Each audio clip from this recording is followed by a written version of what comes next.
I went to the garden today.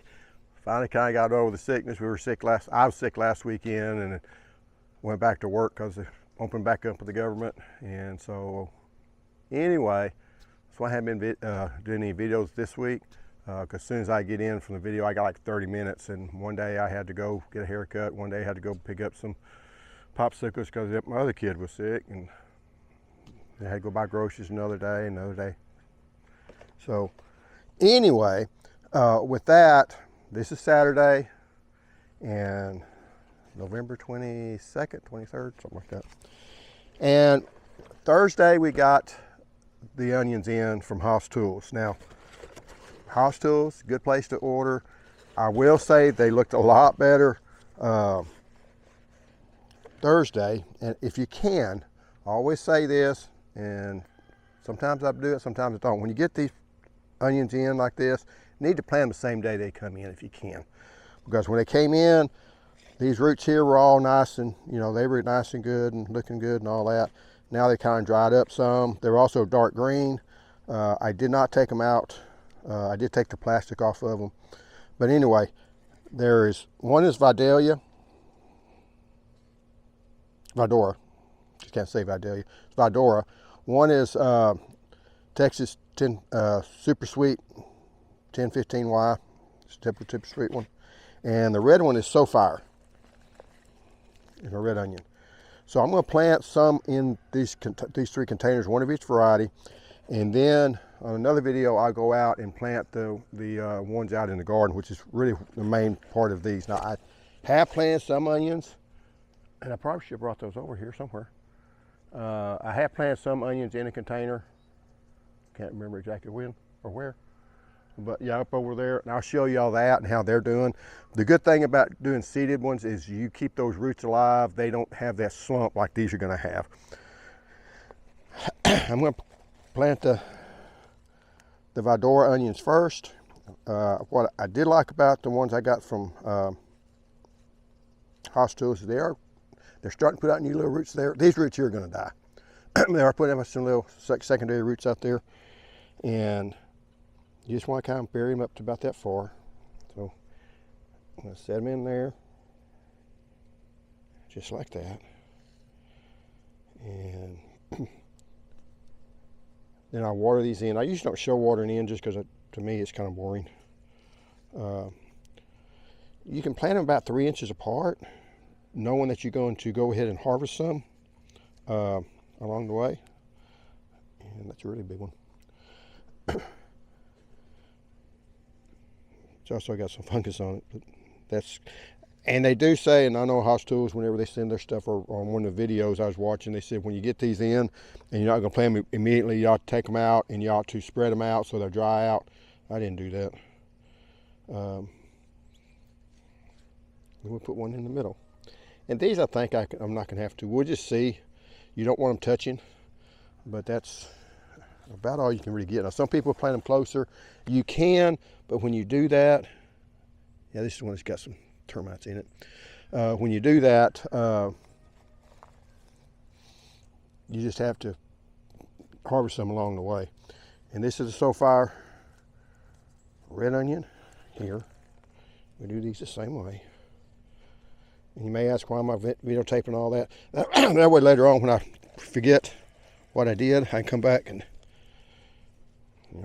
know which ones. Now these will be easy to find because they're red. I mean, I'm like that simple. And it's not a whole lot of onions you can plant in these things here. And this is just a pine bark mulch that I got from Living Earth.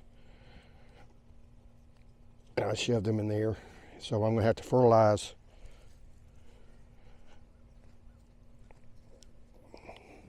When I water, I put some fertilizer in it.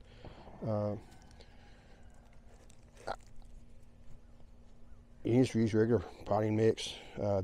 Thing about these fabric pots is they do drain better. So you can use stuff that's more water retentive. Then this here's a 1015Y Texas Super Sweet. It's been around for a while.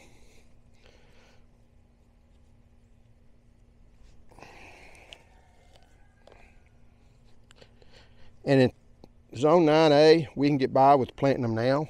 It's middle of November, a little bit later in November, because we normally do not get any temperatures that's below 20 degrees. As long as you're not below 20 degrees, your onions will be okay. Now, if you drop below 20 degrees, you're gonna have to do some type of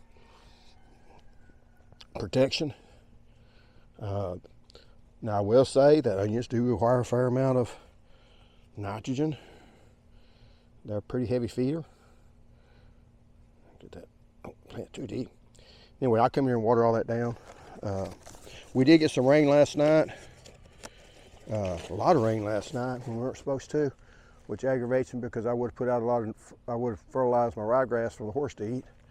But they kept, I was watching this, even watching the radar, and the first one went just south of us, like where we were going to miss it, and then later it came over top of us and got rain all over. This here's one of the broccolis I planted earlier. It is kind of leaning over, but it is growing well. Set these here. Then over here is the onions that I planted. That was the small ones that from seed. And they're doing okay. I need to put them over here so I get a little more sunlight maybe. And then let's go look at the brassicas and things on this side. And they've done really well. Like I say, do you have to fertilize them? Keep that up, because if you're getting real small stuff and they don't grow very good, you just haven't had the fertility to them. These are ones I planted later. I do believe all these are cauliflower. These over here are broccoli. This is really growing really well. And that's why you plant them 18 inches apart out in the field, because see how big that one gets. And you know, I might even take some of these and branch them out some. I did leave 2 in this one, so they're getting a little bit crowded. I got one sitting here by itself, but you can see why when you plant them, you think, hey, I can get 2 per container. But when you're actually doing it, you know, and they're getting some type of nutrient deficiency to them, I believe. If you look at these leaves here. So I need to add some fertilizer to it. And these here are the ones I planted last. I had this supposed to be kind of my second crop of them. And I think I'll be okay. Now that's got 2, I can you'd pull that one out or try to replant it. But anyway, that's the broccoli plants. I'll do a complete tour later. But like I said, we're going to do an in-ground separate video there. But anyway, thanks for watching. I'll see you next time.